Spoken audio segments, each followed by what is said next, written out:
Hi friends, welcome back to మౌనంగా మీ మౌని. అందరూ ఎలా ఉన్నారండి? మేమైతే చాలా బాగున్నాం. మీరందరూ చాలా ఆనందంగా ఉండాలని కోరుకుంటున్నాను. ముందుగా అందరికీ గుడ్ మార్నింగ్ అండి. ఇవాళ వీడియో వచ్చేసి మార్నింగ్ టు ఈవినింగ్ వరకు షేర్ చేస్తానండి. మార్నింగ్ నుంచి ఈవినింగ్ వరకు నేను చేసిన పనులన్నీ చూపిస్తూ ఉన్నాను. ఈ వీడియో వచ్చేసి ఫ్రైడే వ్లాగ్ అండి. ఫ్రైడే రోజు ఏమేమి చేశానని చూపిస్తున్నాను. వీడియో నచ్చితే చిన్న లైక్ ఇచ్చి సబ్స్క్రైబ్ చేసుకోండి. లాస్ట్ వీడియోలో ఇడ్లీ చేశాను కదండి, జొన్నలతో అయితే. ఆ ఇడ్లీ పిండితో అయితే ఇడ్లీ చేస్తున్నాను. ఇడ్లీ విత్ సాంబార్ అనమాట. సాంబార్ ఎప్పుడూ షేర్ చేయలేదు కదండి. నేను సాంబారు పెసరపప్పుతో చేస్తానండి. కందిపప్పు రోజు పప్పులో తింటాం కదా, మామూలుగా పప్పు చేసుకొని. పెసరపప్పు అయితే ఎక్కువగా తినడం కాబట్టి పెసరపప్పు సాంబార్ అయితే చేస్తూ ఉంటాను ఎప్పుడు.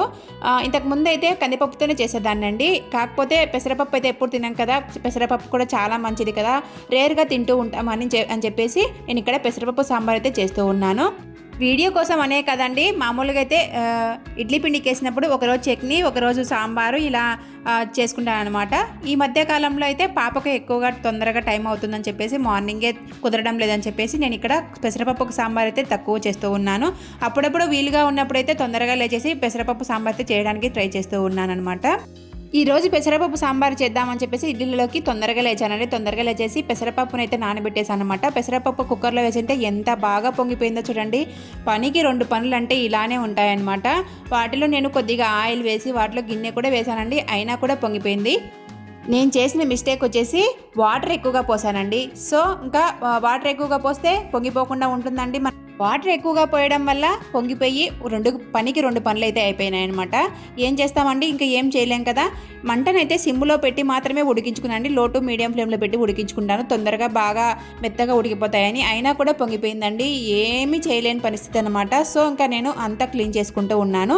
అటు సైడ్ అయితే సాంబార్కి పెట్టేసా అని చెప్పాను కదండి. సాంబార్కి అయితే అన్నీ వేసేసి ఉడికించుకుంటూ ఉన్నాను అనమాట. సాంబార్లో మీరు ఎలా వేస్తారండి?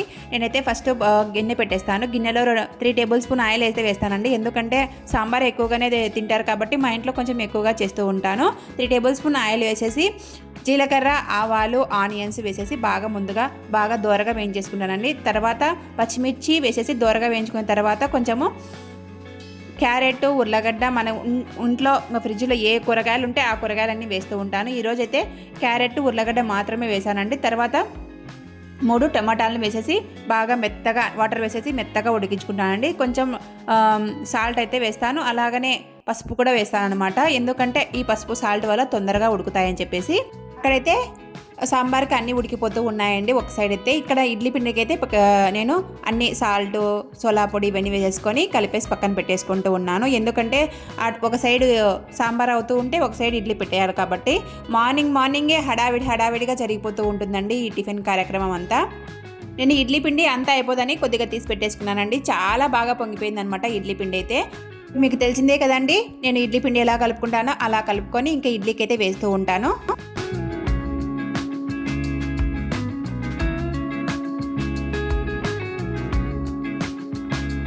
ఇడ్లీ బ్యాటర్ అయితే ఇడ్లీ ప్లేట్లో పెట్టేసి ఇడ్లీని అయితే పెట్టేస్తూ ఉన్నాను. నేను ఈ స్టీల్ ఇడ్లీ కుక్కర్ అయితే వాడుతూ ఉంటానండి ఎప్పుడు. ఇంతకుముందు మా ఇంట్లో అల్యూమినియం ఇడ్లీ కుక్కర్ ఉండేదన్నమాట. ఆ కుక్కర్ వచ్చేసి చాలా పాతపడిపోయిందనమాట. మా అత్త ఫస్ట్ కాపురానికి వచ్చినప్పుడు కొనుక్కుందని చెప్పేసి నేను అది పక్కన పెట్టేసి, అలాగనే అల్యూమినియం వాడకూడదు అంటున్నారు కదా, ఆ అల్యూమినియం వాడకూడదు అని చెప్పేసి పక్కన పెట్టేశానండి. అది పక్కన పెట్టేసి ఇలా స్టీల్ ఇడ్లీ కుక్కర్ అయితే తెచ్చుకున్నాను అనమాట. ఈ స్టీల్ కుక్కర్ చాలా జాగ్రత్తగా వాడుకోవాలండి. ఈ ఇడ్లీ కుక్కర్ వాడేటప్పుడు మనం వాటర్ ఖచ్చితంగా కరెక్ట్గా పోసుకోవాలండి. మంటనైతే లో టు మీడియం ఫ్లేమ్లో మాత్రమే పెట్టుకోవాలి. హై ఫ్లేమ్లో పెడితే వాటర్ అంతా ఎగిరిపోయి కుక్కర్ అనేది మాడిపోయి కింద పగిలిపోతుందండి. అంటే నెరలు వస్తుంది అనమాట. ఆ నెరలు వచ్చినప్పుడు వాటర్ అంతా కారిపోతూ ఉంటుంది. ఇంతకుముందు ఒక కుక్కర్ అయితే వాడానమాట, స్టీల్ కుక్కరు. ఆ కుక్కర్ అంతా నేను హై ఫ్లేమ్లో పెట్టడం వల్ల వాటర్ అంతా ఎగిరిపోయి కింద గెరల్లాగా వచ్చేసింది. పోసిన వాటర్ అంతా కిందికి వచ్చేది అనమాట. మళ్ళీ ఆ కుక్కర్ని వేసేసి ప్లేట్లను అలా పెట్టేసి ఆ కుక్కర్ని వెనక్కిచ్చేసి మళ్ళీ ఈ కుక్కర్ అయితే తెచ్చుకున్నానండి.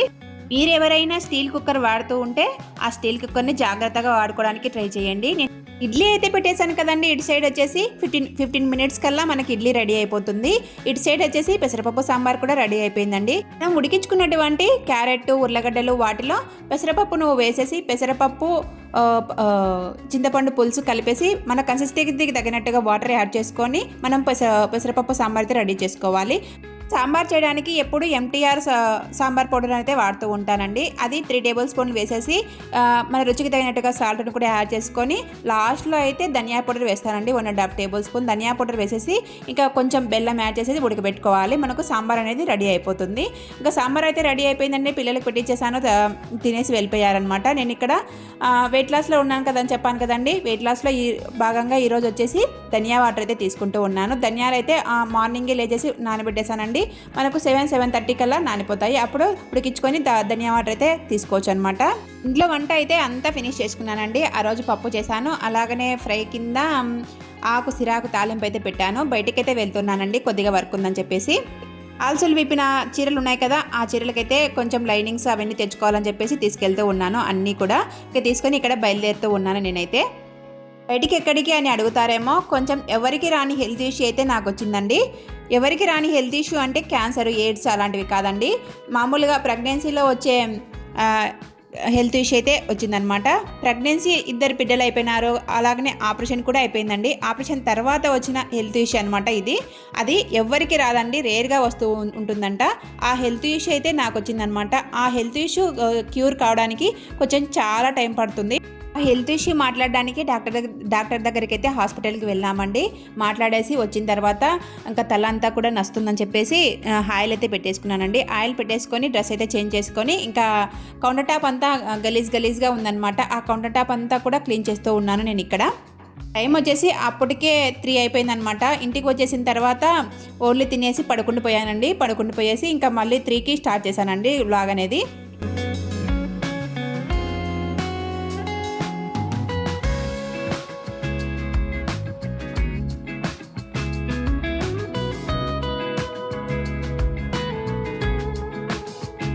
మార్నింగ్ పెసరపప్పు సాంబార్ అయితే పొంగిపోయింది కదండి. అప్పుడైతే కొద్దిగా డీప్గా క్లీన్ చేయలేదండి, మామూలుగా క్లీన్ చేసేసి వంట అంతా కూడా మిగుంచేసానమాట. ఇప్పుడు ఇంకా డీప్గా క్లీన్ చేసుకుంటూ ఉన్నాను గ్యాస్ గట్ట అంతా కూడా.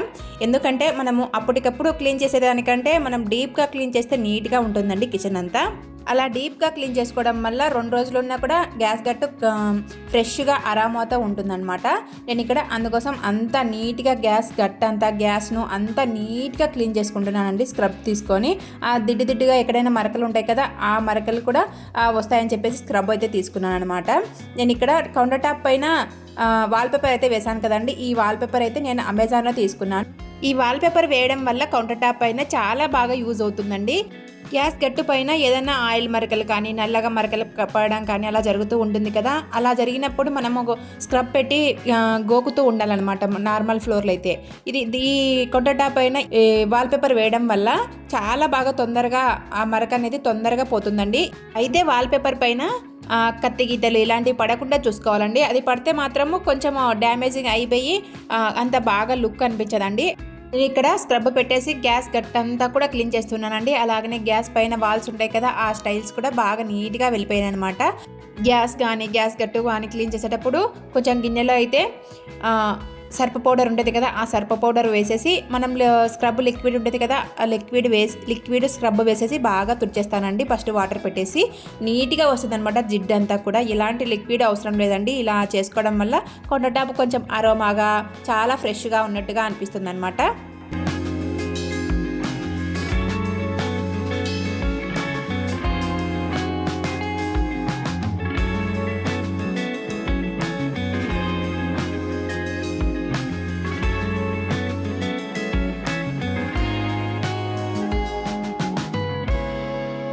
అంతా నీట్గా క్లీన్ చేశానండి. నీట్గా క్లీన్ చేసిన తర్వాత ఇంకా ఎక్కడ పెట్టాల్సిన వస్తువు అక్కడ పెట్టేస్తూ ఉన్నాను. లేదంటే ఇంకా మళ్ళీ అన్నీ ఇక్కడ వైపు ఉంటాయి, మళ్ళీ అంతా గలీజ్గా కనిపించినట్టుగా ఉంటుందని చెప్పేసి ఎక్కడ పెట్టాల్సిన వస్తువు అక్కడ పెట్టేసుకుంటే మనకు కూడా పీస్ఫుల్గా ఉంటుందండి మైండ్ అంతా.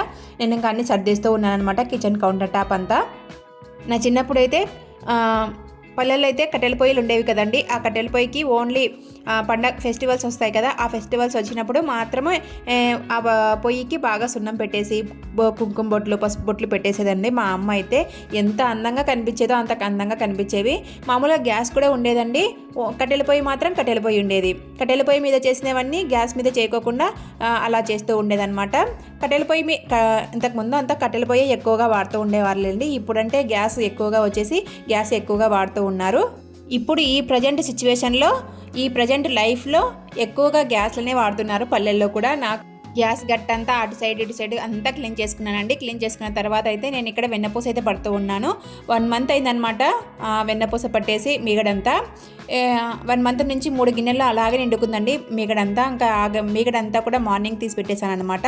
తీసి పెట్టేసిన తర్వాత ఇక్కడ వెన్న అయితే తీస్తూ ఉన్నాను. వెన్న అయితే ఎంత బాగా వచ్చిందంటే అంత బాగా వచ్చిందండి. ఒక అర్ధ కేజీ మీద వెన్న వచ్చిందనమాట. ఈ వెన్ననంతా నేను ఇప్పుడు అంటే నెయ్యిలా ప్రిపేర్ చేయలేదండి, అలానే ఫ్రిడ్జ్లో పెట్టేశాను. ఎందుకంటే నెయ్యి ఉందండి ఆల్మోస్ట్ కొంచెం ఎక్కువగానే ఉందన్నమాట. నేను మళ్ళీ ఈ వెన్నను నెయ్యి చేశాను అనుకోండి, ఇది ఫ్రెష్గా ఉంటుంది, అది ఓల్డ్ అయిపోతుంది, అది వాడకుండా అలానే పెట్టేస్తానండి.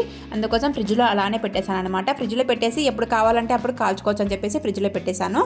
కుక్కర్లో అయితే స్నాక్స్ కింద స్వీట్ కార్న్ అయితే ఉడకబెట్టేశానండి. ఫస్ట్లోనే అయితే ఆఫ్ చేశాను కదా, విజిల్స్ వచ్చాయని చెప్పేసి.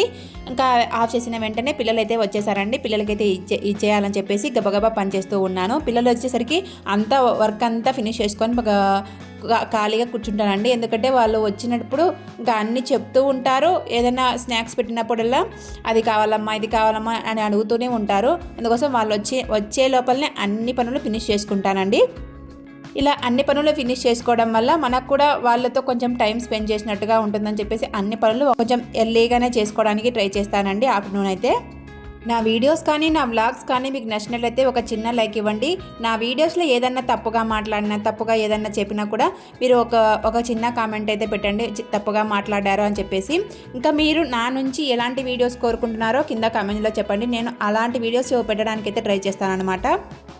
ఒక సగటు ఇల్లాలిగా అత్తమామల్ని, ఇంట్లో పిల్లల్ని, హస్బెండ్ను చూసుకుంటూ ఆరోగ్యకరమైన జీవితాన్ని ఎలా మెయింటైన్ చేయాలి అనేది నా వీడియోస్లలో తెలుస్తుందండి.